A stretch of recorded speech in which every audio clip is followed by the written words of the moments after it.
Bonsoir à tous et bienvenue sur le plateau d'Un cœur qui écoute, votre émission de spiritualité.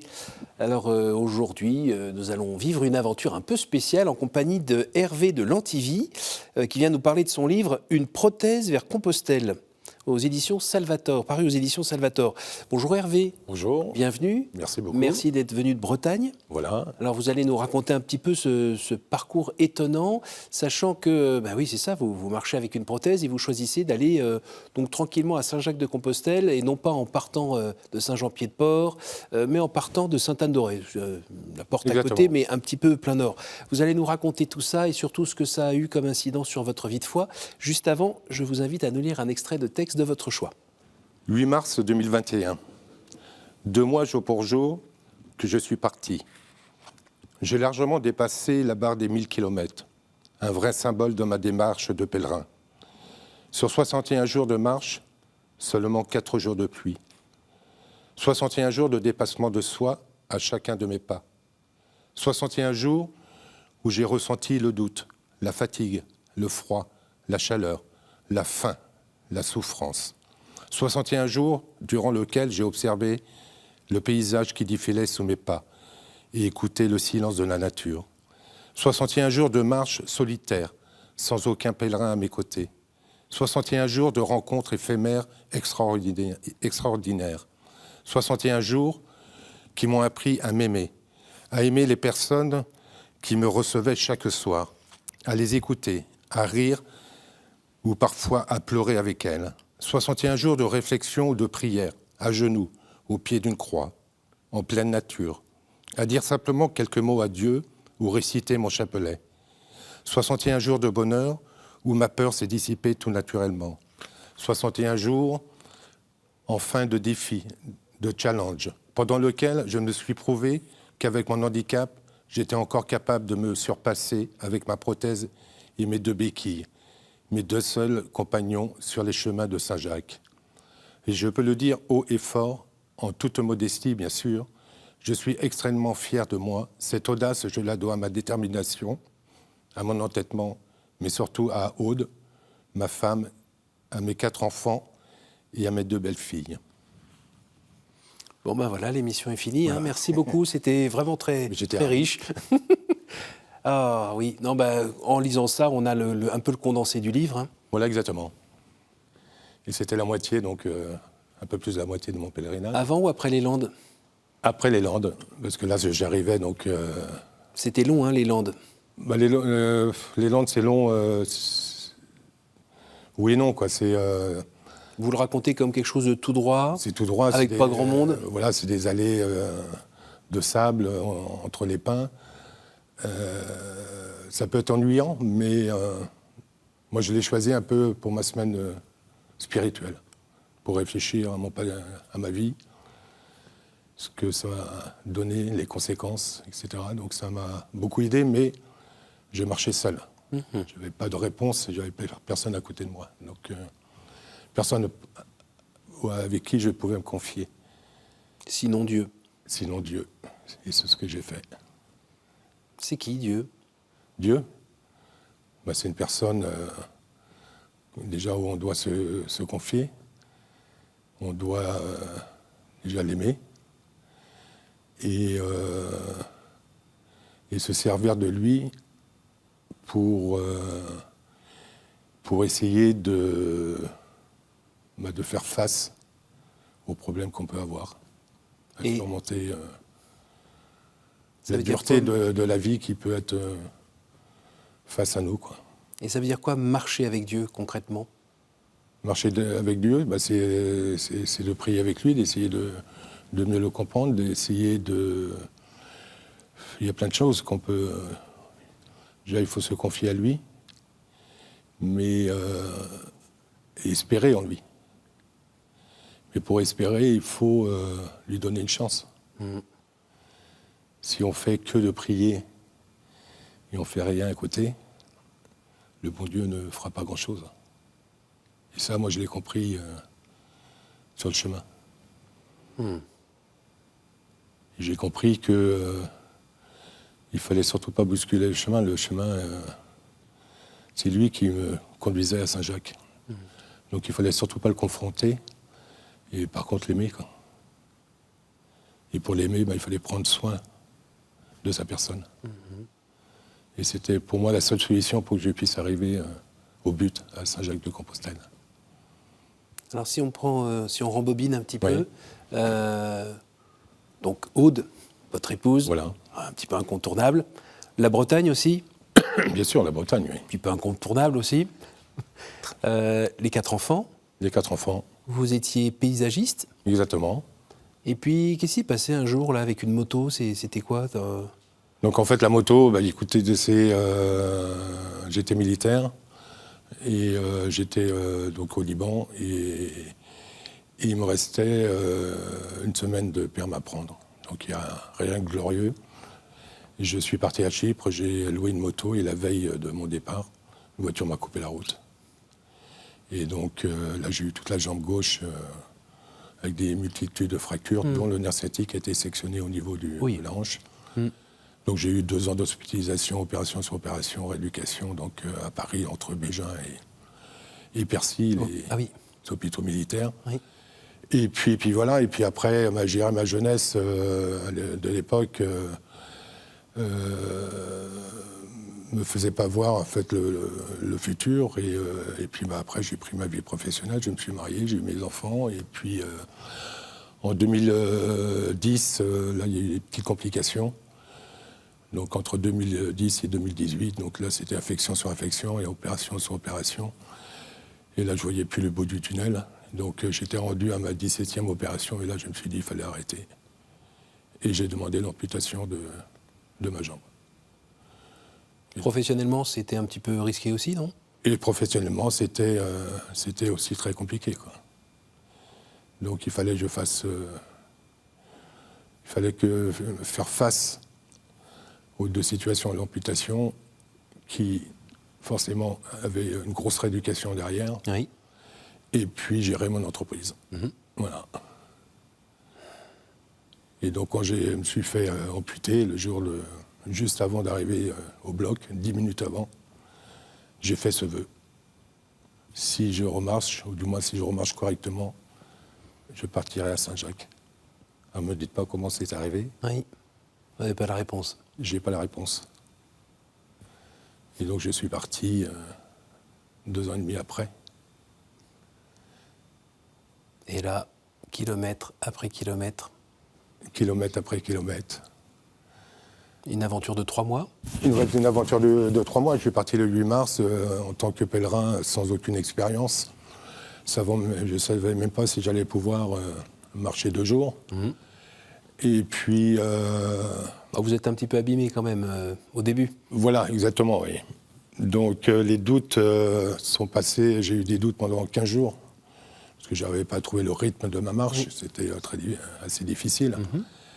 Et puis j'ai eu une petite lumière au bout du 5e ou 6e jour. Moi, j'avais fait 140, 150 km. J'avais déjà des blessures au niveau du moignon. Dans le frottement? Voilà, par le frottement. Donc, arrachement de la peau, etc. C'est rien de très agréable. Mais je marchais le long du halage, là, juste avant d'arriver à Blain, et puis j'observais mes 2 béquilles. Et puis là, je me suis dit, tiens, si je leur donnais un prénom à chacune d'elles. Donc la première, je l'ai appelée Aude, ce qui est tout à fait normal. Ma femme, qui a toujours été... un soutien. Un soutien moralement, mais physiquement aussi. Donc Aude, elle a... À gauche ou à droite? À gauche. Aude n'a jamais... elle a plié parfois, mais elle n'a jamais rompu. Et ça, je lui dois une fière chandelle. Oui.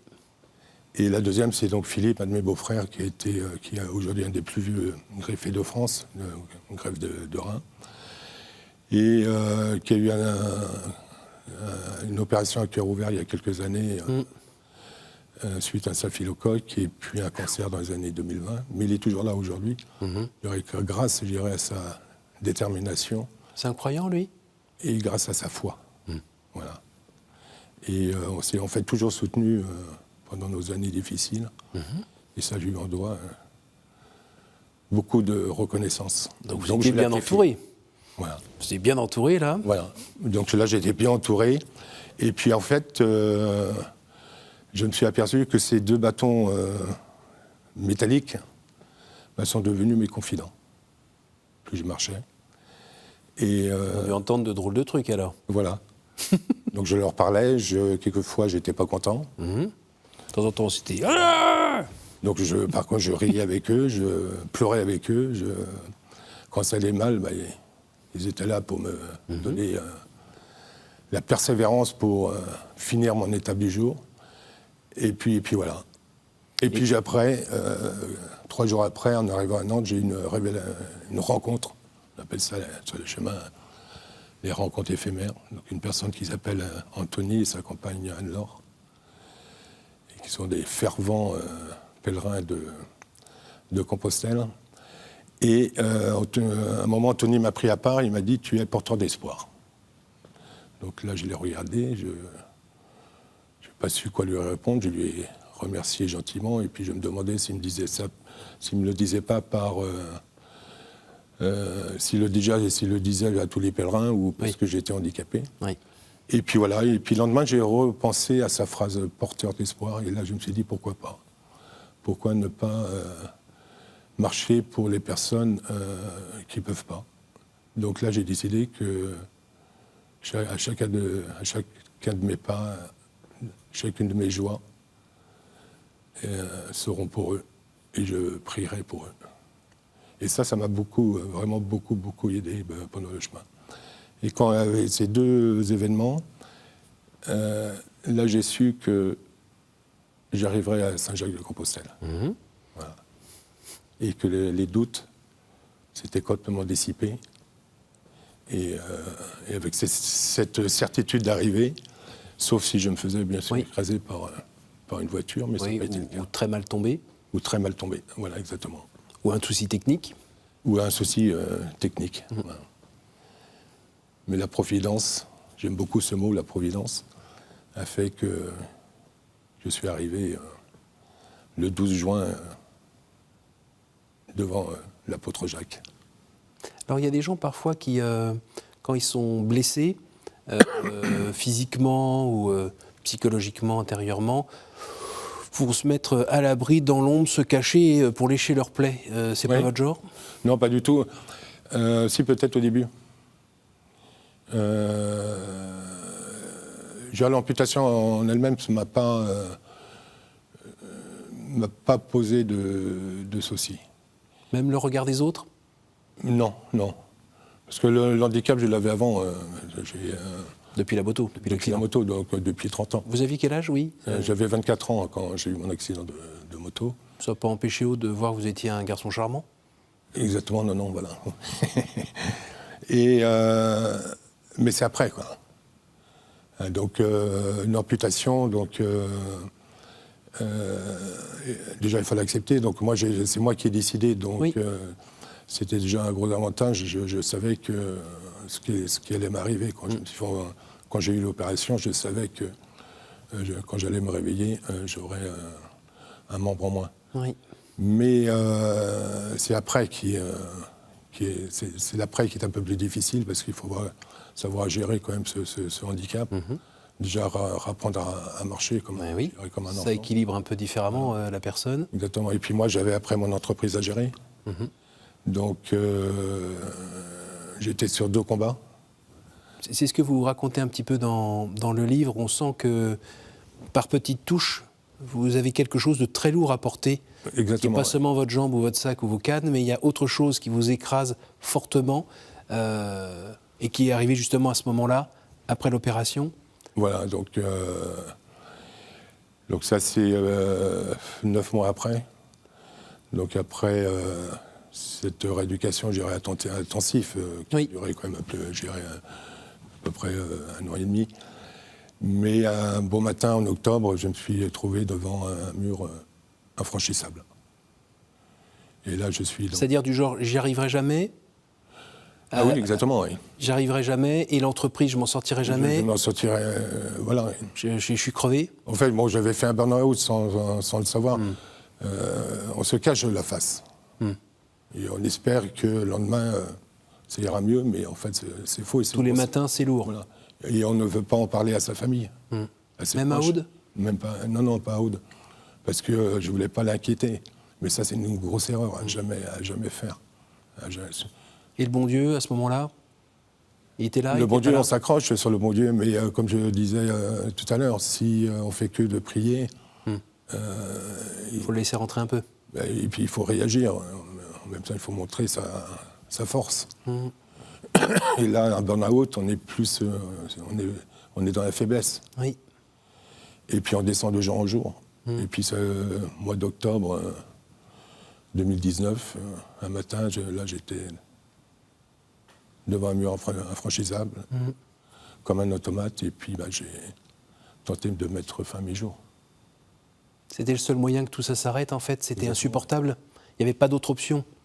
Mais bien sûr qu'il y avait d'autres options. Oui, mais vous ne l'avez pas vu à ce moment-là? Je ne l'ai pas vu, moi. Voilà. Donc ce qui est fait, et ce qui a été fait, a été fait. On ne peut pas revenir en arrière. Mais le réveil est très brutal. Et le réveil, il est aux urgences? Et le réveil est donc aux urgences. Avec la famille, les intimes qui pleurent autour ou quoi? Non, pas du tout. Non, déjà, je me suis réveillé seul, donc dégoûté de ma personne. La honte. Comment j'ai pu faire ça? Aux autres, d'abord? À Aude? Mais bien sûr. Mais ça, pas tout de suite, mais c'était plus par honte. Et le reste, on réfléchit après. Après, c'est la réflexion de soi-même qui... mais ça demande beaucoup de travail. C'est de l'ordre du remords au départ? Mais bien sûr, oui. Et d'ailleurs, dans le livre, on vous accompagne pas après pas, rencontre après rencontre, joie après joie et déception après déception aussi, parce que on est soi, on est dans cette aventure, et puis vous n'êtes pas dans un fauteuil qui vous emmène directement là-bas. On sent bien que vous portez ce sac et que petit à petit, vous allez découvrir peut-être vraiment la miséricorde de Dieu, la gratitude de Dieu, parce que vous allez vous pardonner, mais c'est Dieu qui vous a pardonné, et Aude aussi, on va dire. Oui. C'est ça, hein. Bien sûr, oui. Et c'est ça qui est extraordinaire. Ça libère, c'est une vraie joie. Bien sûr. Et vous l'avez compris à quel moment? Dans mon chemin ou... Oui, ou je ne sais pas, dans votre chemin ou après, à quel moment vous avez vraiment senti je ne le porte plus, ça y est? Ça a été... alors si on parle de ma tentative de suicide, ça a été après le retour de mon pèlerinage. Donc on va pouvoir appeler ça l'après-chemin. D'accord. C'est l'après-chemin qui m'a complètement sorti du secret que j'avais pendant le chemin, parce que j'en ai jamais parlé à personne. Par orgueil, certainement. Par orgueil.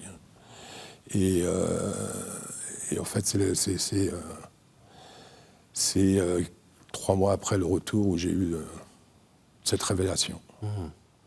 Et qui m'a complètement libéré. Et Aude, elle l'a vécu comment, elle, de son côté, cette libération? Et à quel moment? Elle vous a vu changer? Oui, elle m'a vu changer. Alors, le retour de Saint-Jacques est très difficile. Parce que vous marchez pendant 3 mois, je dirais tous les jours, et vous êtes dans une bulle de contemplation. Vous ne pensez pas le lendemain. Donc, un pas après l'autre. Voilà, exactement. Quand vous revenez, le retour est difficile. Un peu fade? Très fade, oui. Parce que là, vous revenez à la réalité de la vie. Et payer les factures? Et il faut payer les factures. Donc là, il faut se reposer des questions. Il faut survenir à nos besoins. Donc ça, c'est très compliqué. Mais le temps fait bien les choses. Donc ça... il y a bien sûr tous les proches avec qui on peut se soutenir, mais après il faut se donner un petit coup de pied dans le derrière pour revenir, on va dire, sur Terre. Et ça, donc, je l'ai eu quelques mois après, et puis oui, Aude s'en est aperçu, pas tout de suite, parce que... mais quelques mois après, oui. Quand on fait ce genre d'aventure qui se passe à la fin bien, on va dire, c'est un petit peu comme une expérience très forte qu'on a envie de revivre ou pas? Ah oui, bien sûr. Vous avez prévu de le revivre? Oui, là je repars là, cette année, donc normalement le 21 mars. Et À nouveau avec la famille? voilà, avec Aude et Philippe, mes fidèles compagnons.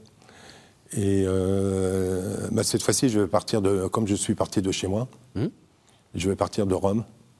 C'est encore un lieu symbolique.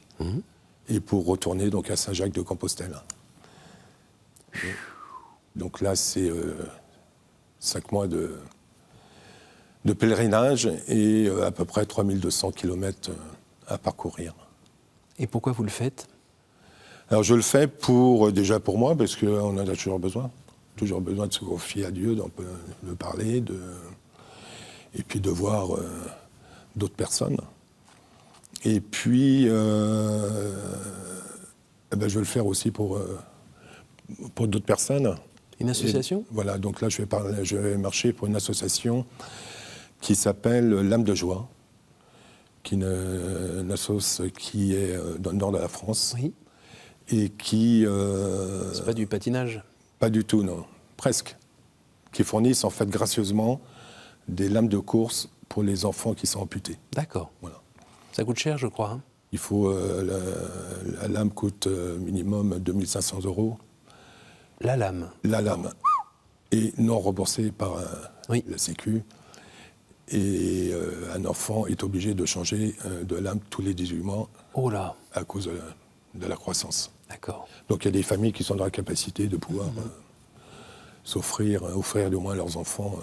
Alors, petite question. Quand on part comme ça, donc le premier projet c'était 3 mois. Là c'est 5 mois. Aude, elle vit ça comment? Ça c'est une très bonne question. Déjà pour mon premier départ, en fait Aude,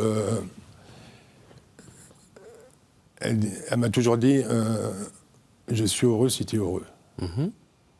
Donc que tu partes 3 mois, c'est ton envie, donc je l'accepte et j'en suis très heureuse. Et là, c'est la même chose. Donc, avec l'espoir que Aude me rejoigne un moment en Espagne, pour qu'on puisse finir ensemble le chemin. Donc ça, j'aimerais beaucoup. Voilà. Et puis après, on se téléphone beaucoup dans la journée. Ça, on l'a fait toute notre vie. Tous les jours, on se téléphone, même si on se voit tous les soirs. Donc, et vous l'avez fait pendant votre marche vers Compostelle? Vous avez pu l'appeler aussi? 2 fois par jour. Ah, d'accord. Le midi et le soir. Je n'avais pas retenu. D'accord. Et même aujourd'hui, dans la journée, on se voit tous les soirs, mais on s'appelle tous les midis. Voilà. D'accord. Voilà. C'est votre Angélus. Exactement. D'accord, c'est beau.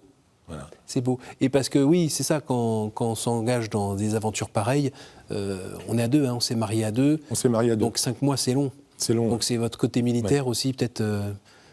Vous étiez dans quelle arme quand... J'étais dans l'infanterie. Bon, en fait, c'était mon service militaire. J'ai fait donc un VSL. Oui. Pour que je puisse partir. Service long. Voilà, un service long. Pour partir donc au Liban. Et puis, que vous m'auriez dit marin, on oui, se dit, voilà, était au courant, ouais, voilà, ça fait partie de ça. Mais tous les Bretons ne sont pas marins. Non. Voilà. Et vous n'avez pas peur d'être déçu? Pourquoi être déçu?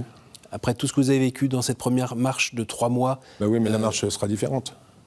Les rencontres seront différentes. Donc, Et vous avez confiance dans votre corps et dans votre prothèse?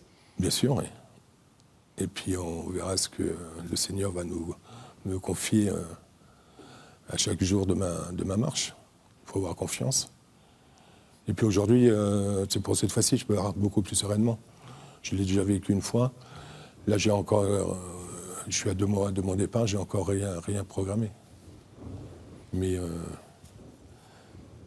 Dieu seul sait, et Saint-Jacques savent s'ils vont me donner l'opportunité et la persévérance pour arriver à mes 5 points de marche. Il faudra nous tenir au courant. Mais bien sûr. On arrive à la fin de cette émission et c'est le temps, par 3 fois, de me dire un chiffre entre 1 et 10 pour questions courtes, réponses courtes. Eh bien, on va commencer par le 1. Quel est le personnage ou saint que vous aimeriez retrouver au ciel? Bon, écoutez, la réponse est toute trouvée. Saint-Jacques. À nouveau. Le 5. Quelle est votre prière préférée? Ma prière préférée, c'est Je vous salue Marie. Que vous récitez au rythme de votre marche? Oui, déjà le chapelet. Voilà. Une dernière? Oui. Je vous écoute. Le 9. Au jour du jugement, qu'aimeriez-vous que Dieu vous dise? Alors ça, c'est une question très délicate. Eh bien déjà, qu'il me souhaite la bienvenue. Et puis, qu'il me pardonne de mon geste, on va dire, inqualifiable. Mais je pense qu'il m'a déjà pardonné. Oui, parce qu'il savait que vous n'étiez pas complètement responsable de vos actes à ce moment-là. Exactement, voilà. Merci beaucoup Hervé. Je vous rappelle le titre de ce livre, Une prothèse vers Compostelle, aux éditions Savaltor, par Hervé de Lantivy. Merci pour votre fidélité. N'hésitez pas à retrouver cette émission sur notre site www.ktotv.com. Et moi, je vous dis à la semaine prochaine.